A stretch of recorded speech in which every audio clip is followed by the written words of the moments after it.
Shoppers are gearing up for the spring home buying season coming in from Zillow.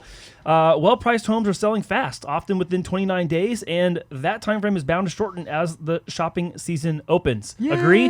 Disagree? Yay. Or do you think? Where? Not somewhere else. Now, in California, San Diego, obviously, it is just... you put a house on the market, it's going. It's gone, yeah. So it's just like we're a machine, it seems like right now. But I know other parts of the country are not having the same experience. Day in, day out, this is San Diego. People are still like, they feel like they were on the fence. And now it's like that fear of missing out. I got to go after it, So I think they are preparing. And inventory being light is part of that as well. Like, to your point, right? The lack of inventory. I think, again, pricing with I hate to say affordability. It's just the term. I'm not saying things are affordable necessarily. It's just that affordability kind of got a little bit easier here at the end of 2023, beginning of 2024. And so I know locally this is probably not likely to hang around much longer. I mean, it's going to be shorter than 29 days. Yeah. It's way shorter. But, the interesting thing is that's the average. Like, that means there's places that are still on the market way longer than that in other parts of the country. So there's something to be said about that.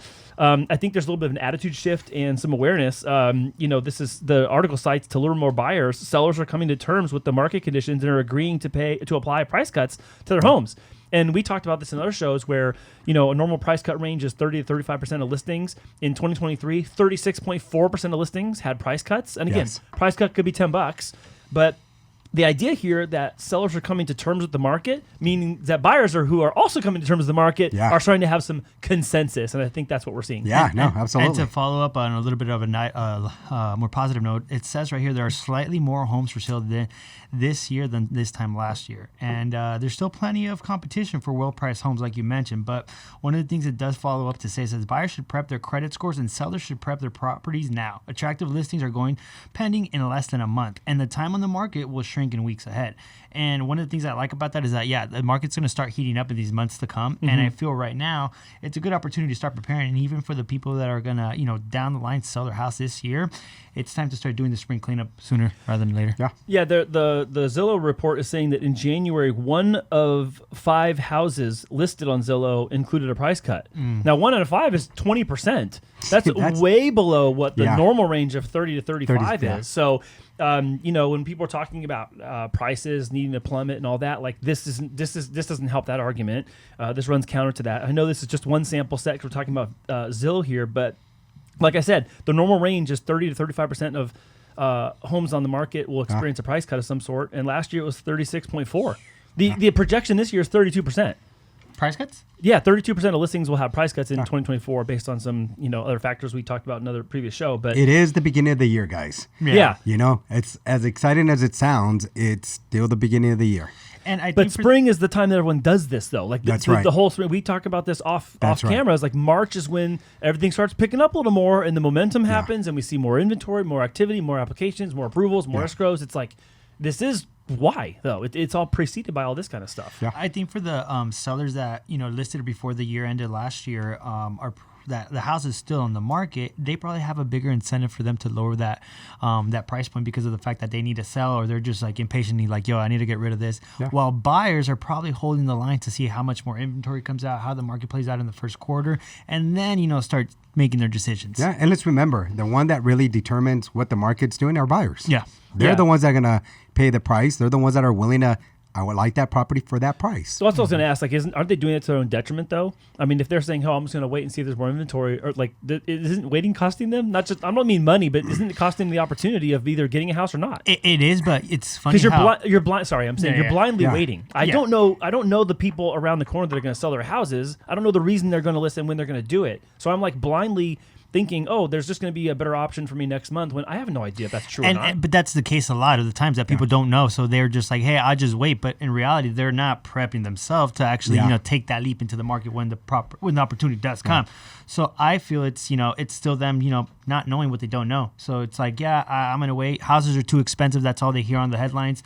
So a lot of it comes to their behavior and how they, want to either buy or not buy. A lot of times they're just not finding the right property just yet. Right. Sometimes they're just being a little picky and saying, hey, this is going to be my forever home. It's going to cost me a pretty penny now. So certain houses aren't working out. I'm just going to continue shopping and waiting. And so they become to be in that category, or maybe even consider to be on the fence when they're really not. Yeah. Well, and I hear that difference. I hear the difference between just I'm like stubbornly waiting, like, oh, I just think there's Yeah. going to be more later, And- versus I'm actually trying. I'm just not finding the thing I Correct. want. Because again, the limited supply of homes. So do I just go into it and, okay, this is it, So, move on? Or yeah. do I take my time and find that proper home? So there's a little bit kind of, And I see how that would play in part because of the fact that I just like, you know what, it's not there.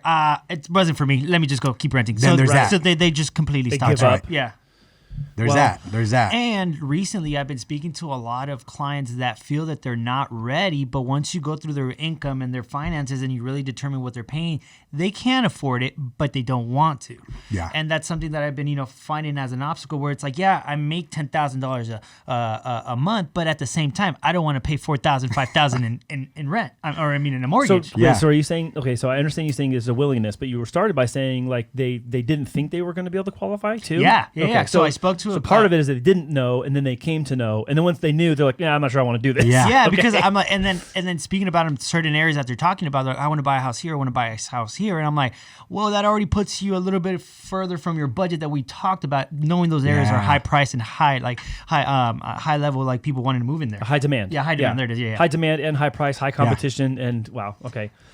So part of it is they did not think they could qualify, found out they could, and then once they found they could, they were like, nah, I don't want to do Payments this. too Yeah. high. Wait a minute. I got 45, but I'm paying 2,500. That's like $2,000 more. Yeah, no. And those things happen. Like Yeah. it's a big reality check, right?